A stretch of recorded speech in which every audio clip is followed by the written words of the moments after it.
Yes, I'm there. Okay. Am I audible, sir? Yes, you are audible, ma'am. You are audible. Okay, okay. Thank you.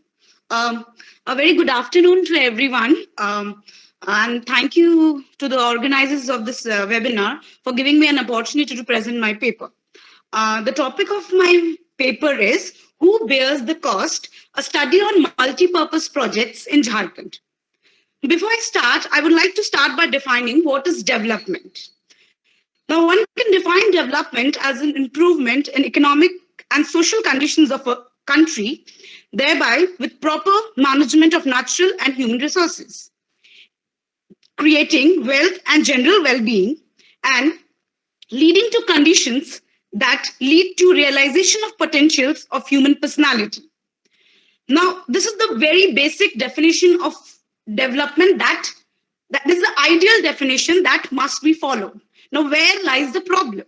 Now, development has always been a top down approach to development, whereby very little importance has been given to popular participation and decision making.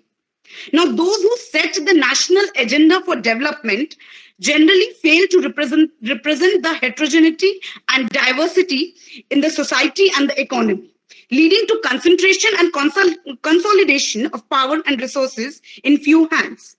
Now, development these days, it's expected to be more inclusive in nature, to be more sensitive in nature, and to take into account cross-sectional and cross-regional development.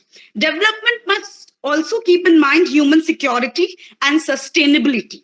Development must not lead to social dislocation and violence in any form. Now, this is the ideal condition, we are telling that this is what development is supposed to do.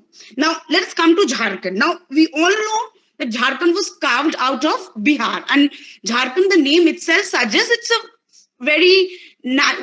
a state that is rich in natural resources that includes forest, plateau, a lot of rivers. Now, and most importantly, we all know mines. Now, this availability of forests, natural resources, and mines that has created problems for the people of the state, the indigenous people, not people, I would like to mention indigenous people or the tribals. It has created a problem for them. The tribals, we all know, they have a very the community is very different from the non-tribals, because they have the collective ownership of resources. They do not believe in private property. But what happened because of these presence of these lucrative resources in Jharkhand, that led to infiltration of the outsiders. And the outsiders, I must share it with everybody who does not know, they use the word deku for the outsiders. Now, the dekus or the outsiders, they started coming in search of these resources for the so-called development. Now, what happened? You have mines, so because of mines, you need a lot of industry. So we all know heavy industries in Bokaro, Dhanbad, and Ranchi and other districts. It all got set up, and we all know Tata is also there. So what happened? What do you need for industries? You have mines, and you have next is you need the multi-purpose projects, the hydroelectricity projects. Now, these projects were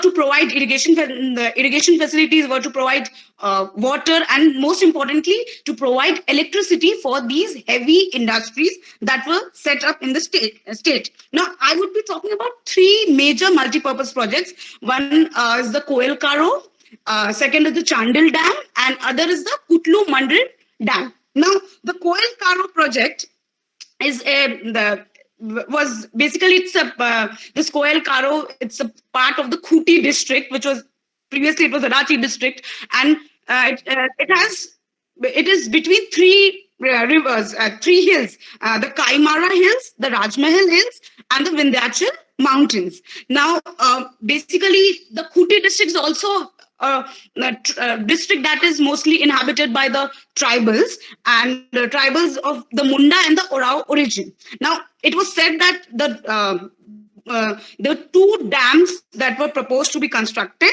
across the Koel River and the Karo River, and the two dams were supposed to be connected with the channel. Now, what happened?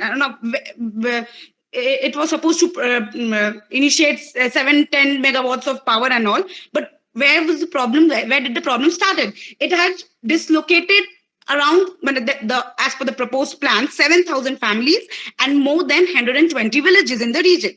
Now, where did the problem actually start? In 1974, they started, the project was finalized and they started building up roads. Now, what happened when they started building up roads?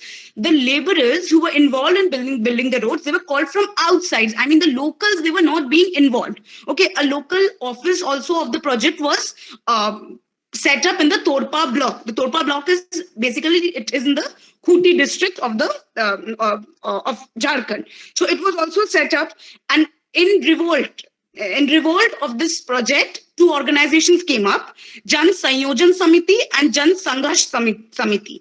And later on, these two organizations were merged, and Koyal Karo Jan Sangathan was set up.